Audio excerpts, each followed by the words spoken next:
थी ma'am subsidise करके आदलपुर में सुमेर के नाम से ma'am Sumer Singh son of Umrao Singh ma'am. वो ना अभी आपको पता है ओलावृष्टि हुई तो ओलावृष्टि के बीच के अंदर पूरी प्लेट फूट गई है।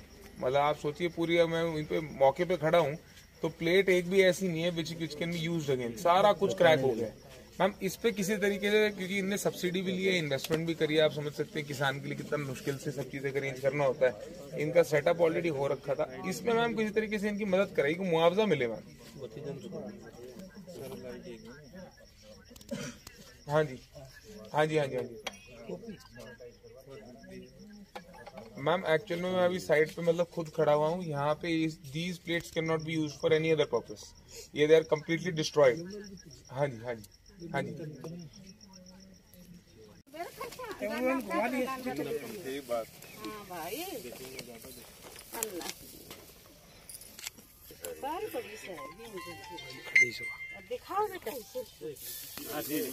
नमस्कार दोस्तों, बाबा साहब पीसीजी न्यूज में हमारे सभी दर्शकों का मैं जितेंद्र लखेरा एक बार फिर से हार्दिक स्वागत अभिनंदन करता हूं।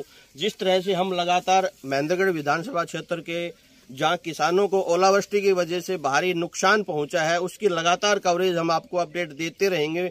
यहाँ के जो स्थानीय विधायक राव दान सिंह जी के जो सुपुत्र हैं वो हमारे पीछे खड़े हुए हैं और किसानों के मसीहा कहें कि उनकी जो वो विपक्ष के रूप में सरकार के प्रति किस प्रकार से वो अपनी मांग उठाते हैं और किस प्रकार से जो है मुआवजा किसानों को दिलाते हैं, सभी जो चीजें हैं विस्तार से हम बातचीत करेंगे। और यहाँ पे कुछ महिलाएं हैं उनसे भी हम बातचीत करेंगे किस प्रकार से ये जो नुकसान हुआ है, भगवान ने जो है किसानों की दिलों पर ये जो ओलावृष्टि की है इसकी भरपाई क्या सरकार कर पाएगी या नहीं कर पाएगी, कर पाएगी तो कितने समय में कर पाएगी, किस तरह से ये ओलावृष्टि हुई है, जमीन पर हम जो है वो चीजें दिखाएंगे, कितने नुकसान हुआ है, किस प्रकार की ये ओलावृष्टि हुई है। यहाँ के कुछ किसान भाई हैं, सबसे पहले हम उनसे बातचीत करेंगे।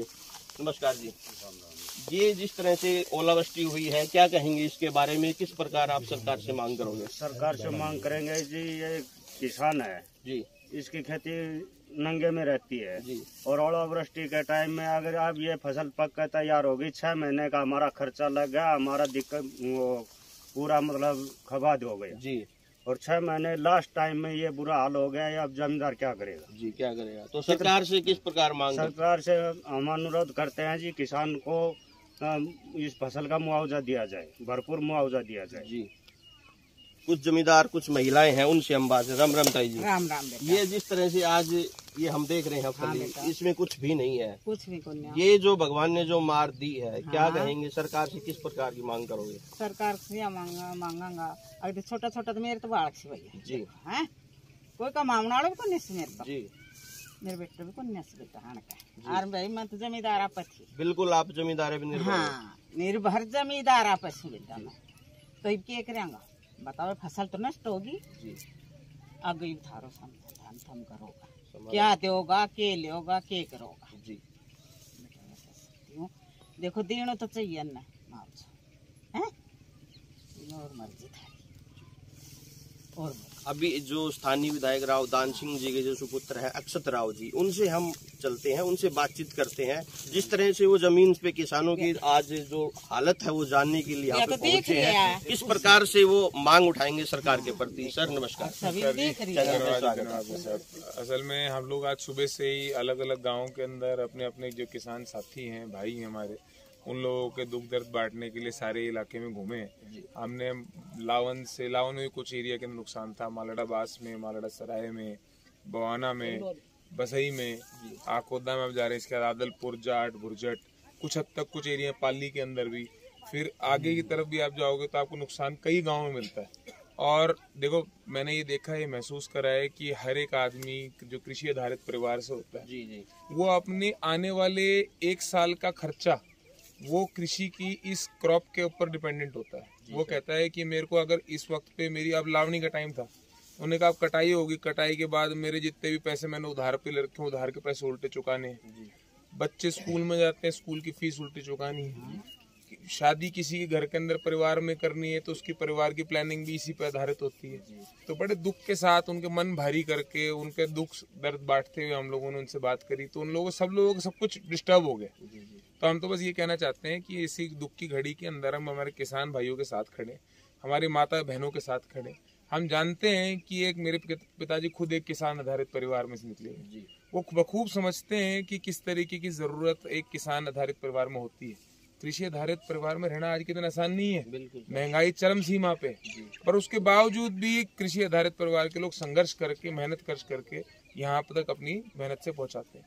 पर आज के दिन जो ये तो एक राम जी ने जिस तरीके से हमारे साथ जो हुआ, उसके बाद हम तो बस ये कह सकते हैं कि किसान की जो आवाज़ है उसको बुलंद करने के लिए हमारे मुख्यमंत्री को यहाँ पे हरियाणा के अंदर हमारे किसान भाइयों के लिए कुछ न कुछ जरूर करना चाहिए। और हमारी मांग है कि क्योंकि यहाँ पे देखो सबसे बड़ा नुकसान ये है कि गेहूं में और सरसों में दोनों में ही नुकसान है। ऐसी एक भी फसल गेहूं दिखाई दे रहा है सर, आप देख रहे हैं फली बिल्कुल खत्म हो रहा है। कैमरामैन से कहूंगा कि दिखाई, इसमें कुछ भी नहीं है, बिल्कुल खाली हो चुकी है। तो मेरा बस ये कहना है जो सबसे पहले कि कम से कम 50,000 रुपए प्रति एकड़ का जब तक कोई मुआवजा हमारे किसान भाइयों को नहीं मिलेगा तो उनके आने वाला 1 साल डिस्टर्ब होना तय है। और 1 साल डिस्टर्ब ही नहीं, इसका असर 3 साल तक रहेगा। तो अब हमारे किसान भाइयों के साथ हमारे खड़े होने की जरूरत है। ऐसी दुख की घड़ी के अंदर हमारे साथ में खड़ा होने की जरूरत है। सरकार के अंदर भाजपा भले ही हो, पर हम कह सकते हैं किसान भाइयों के लिए कि किसान भाई पूरे हरियाणा के एक है और एक आवाज के अंदर हमारे को उनकी मदद में खड़ा होना है। और मेरी खासकर गुजारिश रहेगी, हमारे बिल्कुल बगल में एग्रीकल्चर मिनिस्टर लोहारू साहब ने, वो खुद भी जानते हैं इस तरीके से बगल में ही है कि यहाँ पास में मुआयना करने के लिए आए, यहाँ पे लोगों का दुख दर्द बांटे, समझे हमारी परेशानी। और अगर हमारे लायक कोई बात है हमारे को पता है, हम तैयार है। कल मेरे पिताजी खुद विधानसभा में इस बात का प्रश्न लगा रहे हैं, प्रश्न लगा के किसानों की बात को मुख्यमंत्री महोदय से और विधानसभा के अंदर उठाएंगे। और मेरे को पूरा विश्वास है कि मेरे पिताजी जो एक मजबूत वकील होते हुए, मजबूत यहाँ के लोगों के वकील होते हुए, नुमाइंदे होते हुए विधानसभा में जो भेजे हैं लोगों ने 4थी बार, वो अपनी इनकी बात बखूब उठाएंगे और जरूर इसका कुछ न कुछ हल ढूंढेंगे। सर, एक जनता का सवाल होता है जैसे कि अपने जमींदारी में जो जमींदार जैसे माल बटाई पे जो जमीन लेता है, मान लो कि 20 या 30 हजार रुपए में वो 1 साल के लिए उससे ले लेता है माल, तो वो जो मुआवजा है जो जमीन मालिक को मिलता है, अभी जैसे जो मर तो सबसे ज्यादा उस जमींदार की होती है जिसने 1 साल के लिए 30,000 रुपए मालिक को दे दिया और खेती वो कर रहा है। तो इस बारे में भी कुछ आप जो प्रोसेसली चीजें हैं इस बारे में इस बारे में जो सबसे ज्यादा जरूरी चीज है, आप इस चीज को और समझिए कि ये तो रियलिटी है कि पैसे जो लगाएगा उसको मुआवजा मिलना चाहिए। कि देखो आज के दिन वो नहीं है सिचुएशन, माल बटाई पे भले ही लेता हो भाई, जिसको नुकसान जिसका हुआ है उसको मुआवजा, but at the end of it देखो जितनी जगहों पे हम लोग देखते हैं कि जिसने माल बटाई पे ले रखा है उनके एक दूसरे का एग्रीमेंट अंडरस्टैंडिंग के ऊपर डिपेंडेंट रहता है। बट सबसे बड़ी परेशानी आज के दिन इंश्योरेंस की है। आप देखिए लोगों ने प्राइवेट इंश्योरेंस करा के, वर्तमान की सरकार ने उन लोगों को महेंद्रगढ़ तक चक्कर काटने पड़ रहे हैं गाँव से निकल के। हम लोग गाँव में आ सकते हैं महेंद्रगढ़ से आके, तो यहाँ पे जो इंश्योरेंस वाले जिनने पैसे ले रखे वो गांव में आके मुआयना करके क्यों जनता की आवाज सुनने के लिए नहीं आते? तो ये एक बहुत बड़ा प्रश्न है जिसको सरकार को जवाब देना चाहिए, जवाबदेही की जरूरत है। तो किस प्रकार से आप सरकार से मांग करोगे? सरकार से ये मांगे जी 50,000 रुपए प्रति एकड़ का मुआवजा हमें जरूर मिले, हमारे किसान भाइयों को मिले, जिससे कि वो अपना जीवन आराम से व्यतीत कर सके और अपने आने वाले भविष्य के बारे में प्लानिंग कर सके। जी, तो अभी सरसों के खेत में चलेंगे। हाँ चलिए बिल्कुल।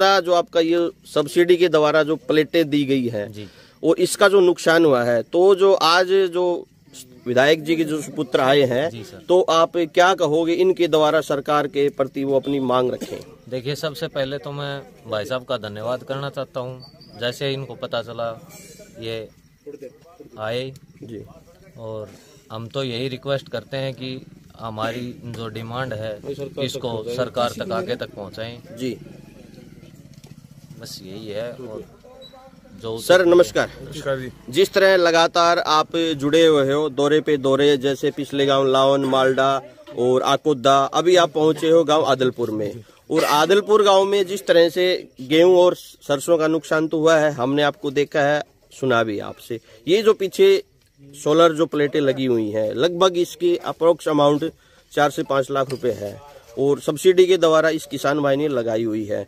तो इसके बारे में क्या कहोगे, किस तरह से इनकी आर्थिक जो सहायता वो की जाए?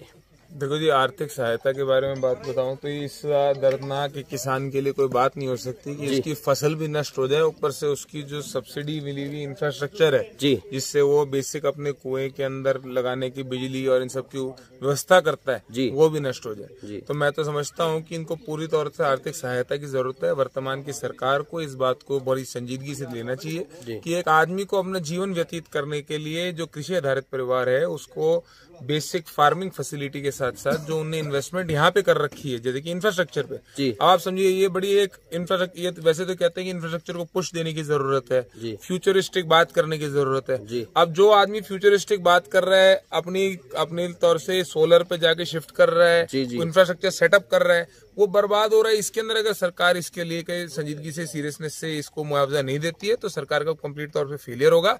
हम सरकार से पूरा प्रयास करेंगे कि किसान भाई के साथ सिर्फ कृषि में नहीं, कृषि के किसी भी इंफ्रास्ट्रक्चर के अंदर भी साथ में मुआवजा, जो नुकसान उनका उसको मुआवजा मिले। और मेरे को पूरा भरोसा है कि कल के दिन विधानसभा में अपनी आवाज उठाने के बाद कि सरकार को अपने घुटने टेकने पड़ेंगे, आम जन की आवाज सुननी पड़ेगी। आइए सर, ये बिल्कुल सरसों के खेत में हम जो है स्थानीय विधायक राव दान सिंह जी के जो पुत्र है उनको लेके जा रहे हैं। ये जमीन से जुड़े हुए किसानों की मसीहा है, बोलते हैं अपने आप में कि हम किसानों की मसीहा है। क्या ये सच्चाई है? क्या ये जमींदारी से जुड़ी हुई चीजों को जानते हैं या नहीं जानते हैं? उनकी जुबान से सुनेंगे हम। सर, ये जो सरसों के खेत में हम आ गए हैं बिल्कुल, और ये बिल्कुल पिछली बार भी जो हमारी जो माता जी उन्होंने बताया कि मेरा एक बेटा है, वो भी नहीं है शायद, ये बोला था उन्होंने, और मैं जमींदारी पे ही पूरा निर्भर हूँ। तो ये मतलब जमींदार जो है, किसान भाई है, आत्महत्या करने के लिए भी मजबूर है। ऐसी खबरें भी हमने देखी हैं और आगे भी इसी तरह की खबरें चल भी रही हैं। तो क्या कहेंगे आप? एक बार अपने दिल पर सोचिए कि आप अगर जमींदार के पुत्र हो और इस खेत पे ही निर्भर हो तो आप क्या करोगे? देखो, मैं आपको बड़े स्पष्ट तौर से बताना चाहूंगा कि बड़ा ही दुखद है कि जिस हालात के अंदर आज के दिन हमारे प्रदेश का जो अन्नदाता है उसके साथ जो हाल हुआ, जो एक बारी ओलावृष्टि से जो नुकसान हुआ है, बल्कि यहाँ आज गांव में आए तो फिर गांव वासियों ने ये भी बताया कि बाकी सब तरफ तो गेहूं और सरसों, लेकिन इस यहाँ पे सिर्फ गेहूं को इन लोगों ने मार के अंदर गिना है जी। वर्तमान के यहाँ के अंदर एडमिनिस्ट्रेशन, तो एडमिनिस्ट्रेशन को भी समझाना चाहूंगा कि यहाँ पे सरसों की हालात अपनी आंखों देखिए, जो नुकसान यहाँ पर गेहूं में वही नुकसान यहाँ पर सरसों में है। 60% नुकसान गेहूं में है, 60% नुकसान सरसों में है। आज यहाँ पे मैं अपने साथियों के साथ खड़ा हुआ था, मैंने कहा इसका क्या होगा, तो उन्होंने कहा जी ये रहेगा कि जेब के अंदर 1000-2000 रुपए बचे हुए हैं, वो भी इसकी कटाई में लगाने पड़ेंगे, उसके बाद फिर यहाँ से अगली बारी फिर से नया जीवन की शुरुआत करनी पड़ेगी। बट आपको बताना चाहता हूँ कि एक आदमी जो कि अपने पूरी प्लानिंग जीवन की जो कृषि आधारित परिवार में होती है, पूरी प्लानिंग किसान की बात करके, किसान की सोच रख के, कृषि की सोच रख के कि इस आने वाली फसल से मैं पैसे कमा के बेच के जो लूंगा उससे मैं क्या क्या प्लानिंग करूं, सारी प्लानिंग चौपट हो चुकी है जी। माता जी के साथ बैठा हुआ था, उनके समझ रहा था कि किस तरीके से परेशानी है। मैं समझ सकता हूँ कि आने वाले हमारे छोटे बच्चे हैं, जवान बच्चे हैं, उनका स्कूल की फीस से लेकर इससे महंगाई भी बढ़ेगी। नहीं खाने को नहीं है, सरसों का तेल घर पे यूज होता है बिल्कुल पर डे, तो इससे महंगाई भी बढ़ेगी। आपको तो महंगाई तो चरम सीमा में वैसी ही। इन लोगों ने हमारी आंखों के अंदर ढकोसला डालने के लिए उज्ज्वला स्कीम चलाई थी, उसके अंदर आज तक कोई सिलेंडर दूसरा नहीं मिला हमारे को। हमारी परेशानी सुनिए, हम लोग पेट्रोल डीजल 40-45 रुपए प्रदर्शन करते थे बीजेपी वाले, आज के दिन 80 और 100 रुपए का, आज मैंने खुद तेल भराया 89 रुपीज का तेल भरवाया। तो आज के दिन 89 रुपीज का तेल जब मेरे को ही चुभ रहा है तो एक कृषि आधारित परिवार को कितना चुभ रहा होगा वो सोचो भाई। इन लोग अभी माता जी के साथ बैठा हुआ था, माता जी के साथ जवान बच्चे थे, वो कहते हम तो जी फोटो कराएंगे लेकिन भैया के साथ थोड़ी देर में कराएंगे। मैंने कहा यार तुम ये समझो इस बात को। माता जी ने कहा जब सर्दियों के अंदर लाइन पलटते थे, रात को बोलते थे तुम्हारा परेशानी तुम याद रखो। तो एक एक चीज ध्यान करने की जरूरत है, समझने की जरूरत है। हमारा इस दुख दर्द की घड़ी के अंदर हम इनके साथ हैं। पूरा विश्वास से मैं कह सकता हूँ कि हम लोग किसान की आवाज को विधानसभा में बखूब उठाएंगे। विधानसभा के अंदर अपनी आवाज मजबूत करते हुए हम लोग 50,000 रुपए प्रति किले की, हम लोग यहाँ प्रति एकड़ की हम लोग मुआवजा की डिमांड करेंगे। और पूरा विश्वास दिलाते हैं जो परेशानी, जो दुख, जो दर्द आपके दिल में वो सेम हमारे सीने के अंदर। और यहाँ पे जो स्थानीय विधायक जी सुपुत्र है राव अक्षत जी ने, उन्होंने कहा है कि विधानसभा के अंदर हम 50,000 रुपए प्रति एकड़ का मुआवजे की जो मांग है वो जल्द से जल्द उठाएंगे। ये खबरें दिखाने का हमारा जो उद्देश्य है, किसान भाइयों के दिलों पे जिस तरह से भगवान ने जो मार की है उसका कहीं ना कहीं भरपाई करने का उद्देश्य है। और ये जो हम बिल्कुल कैमरामैन हमारे साथ दिखा रहे हैं, जमीन से जुड़ी हुई चीजें दिखाने का हमारा उद्देश्य है। इस खबर को आप ज्यादा से ज्यादा लोग शेयर करें और किसानों के दिलों के बारे में आप क्या सोचते हो कमेंट बॉक्स में अपनी राय जरूर दें। चैनल आपको अच्छा लगे तो आप चैनल को सब्सक्राइब करें। मेरे साथी सहयोगी कैमरामैन के साथ मैं जितेंद्र लखेरा, बहुत बहुत धन्यवाद। जय हिंद, जय भारत, जय हरियाणा।